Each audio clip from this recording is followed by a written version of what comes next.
আসসালামু আলাইকুম। আজকে আমরা একটা বেশ গভীর বিষয় নিয়ে কথা বলবো। ওয়ালাইকুম আসসালাম। হ্যাঁ, বিষয়টা আসলেই ভাবনার মতো। ইসলামী ঐতিহ্য অনুসারে কেয়ামতের ঠিক আগের কিছু গুরুত্বপূর্ণ নিদর্শন নিয়ে আমাদের হাতে একটা সূত্র এসেছে, যেখানে ভবিষ্যতের অনেক ঘটনার কথাই বলা আছে। হুম, কিছু তো মনে হচ্ছে এখনই ঘটছে, আবার কিছু বড় ঘটনা ভবিষ্যতে ঘটবে এরকম বিশ্বাস করা হয়। ঠিক। সূত্রটা মূলত দুটো দিকেই ফোকাস করেছে। একদিকে যেমন ধরুন সামাজিক বা নৈতিক পরিবর্তনগুলো, যেমন এই যে ধরুন আরবের সাধারণ মানুষজন তারা উঁচু উঁচু বিল্ডিং বানানোর প্রতিযোগিতায় নামবে, অথবা ধর্মীয় জ্ঞান কমে যাবে, অজ্ঞতা বাড়বে। এগুলো এক ধরনের নিদর্শন। আচ্ছা।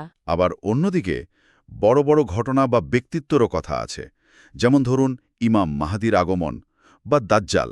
হ্যাঁ হ্যাঁ, দাজ্জালের ফিতনা। তারপর হজরত ঈসা আবার আসবেন, ইয়াজুজ মাজুজের কথাও বলা হয়েছে। আমাদের আজকের লক্ষ্য হল এই সূত্র থেকে মূল বিষয়গুলো একটু সহজভাবে বোঝা, তাই না? একদম। দেখা যাক কি কি তথ্য আছে।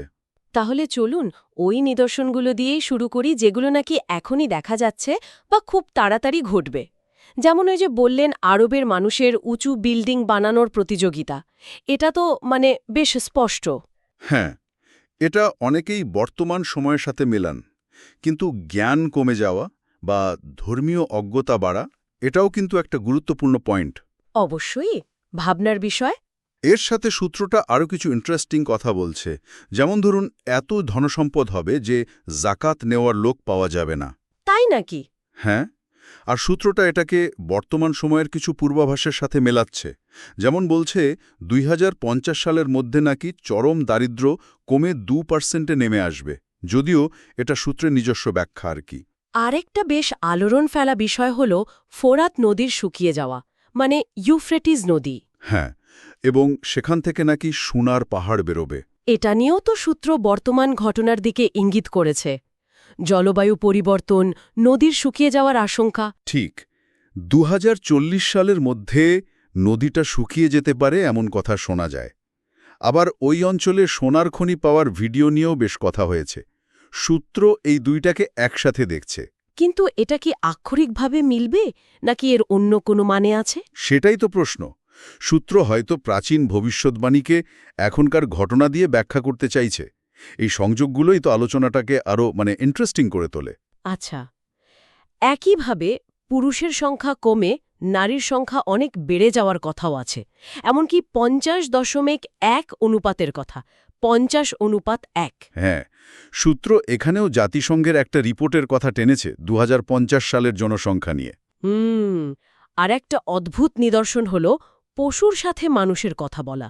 এটা কিভাবে সম্ভব? সূত্র এটাকে আর্টিফিশিয়াল ইন্টেলিজেন্স বা এআই দিয়ে পশুর ভাষা বোঝার যে চেষ্টা চলছে সেটার সাথে সম্পর্কিত করেছে। এটা কি একটু বেশি কল্পনা মনে হচ্ছে না? হতে পারে, তবে সূত্র হয়তো বোঝাতে চাইছে এমন কিছু ঘটবে যা আগে আমরা ভাবতেও পারতাম না, প্রযুক্তি দিয়ে হোক বা অন্য কোনোভাবে। আচ্ছা। এছাড়াও তো আরও অনেক নৈতিক অবক্ষয়ের কথা আছে।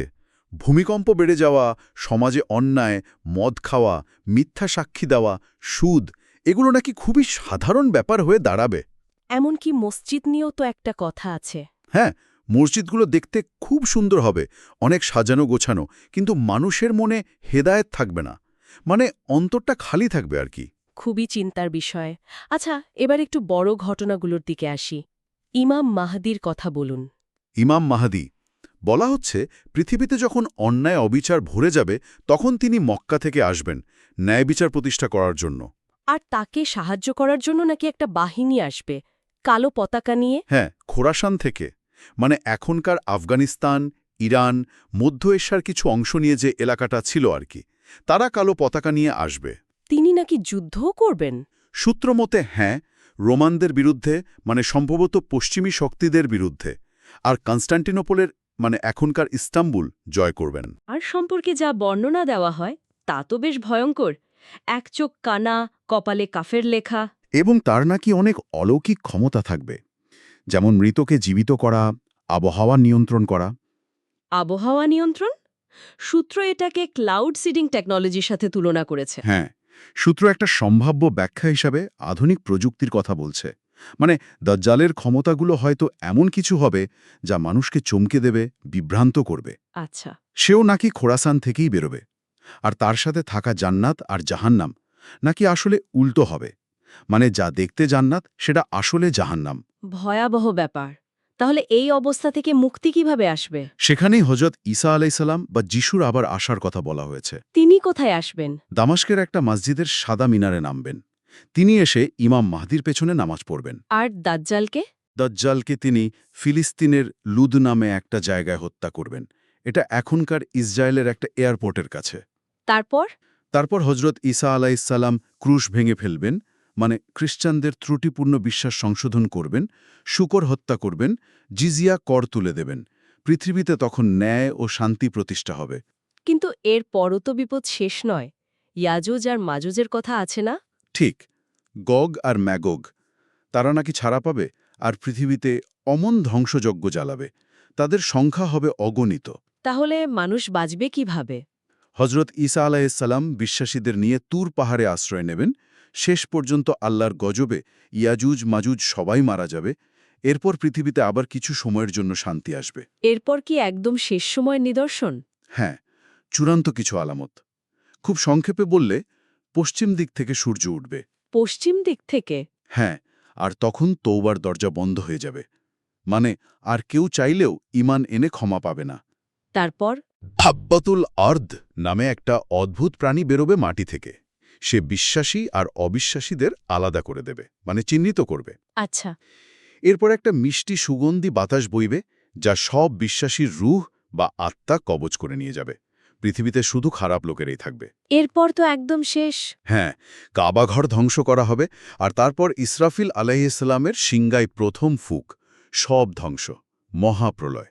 এরপর দ্বিতীয় ফুকে আবার সবাই জীবিত হবে, বিচারের জন্য। তাহলে পুরো বিষয়টা সংক্ষেপে বললে, ছোট ছোট অনেক নিদর্শন দেখা দেবে, তারপর ইমাম মাহদি আসবেন, তারপর দাজ্জালের মহাফিতনা, তখন হজরত ঈসা আলাইহিসসালাম এসে দাজ্জালকে মারবেন, এরপর ইয়াজুজ মাজুজের উত্থান পতন এবং শেষে চূড়ান্ত কিছু নিদর্শন, যেমন পশ্চিম দিকে সূর্য ওঠা, যা সোজা মহাপ্রলয়ের দিকে নিয়ে যাবে। একদম, এটাই হলো ঘটনাগুলোর একটা ক্রম আর কি, যা সূত্রটাতে বলা হয়েছে।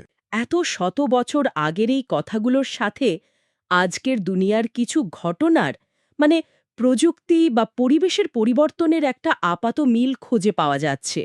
হ্যাঁ, এই মিলগুলো নিয়েই তো এত আলোচনা, এত চিন্তা। এটা অবশ্যই কোনো চূড়ান্ত প্রমাণ না, কিন্তু সূত্রটা যেভাবে বিষয়গুলো তুলে ধরেছে তা যুগ যুগ ধরে মানুষের বিশ্বাস, তাদের ব্যাখ্যা আর ভবিষ্যৎ নিয়ে যে কৌতূহল, সেটার একটা দারুণ ছবি দেখায়। সত্যি ভাবনার খোরাক যোগায়। এই প্রাচীন বর্ণনাগুলো আজকের দিনে কতটা প্রাসঙ্গিক বা আমরা সেগুলোকে কিভাবে দেখছি সেটা নিয়েও অনেক ভাবা যেতে পারে। আজকের মতো এখানেই শেষ করা যাক। ইনশাআল্লাহ।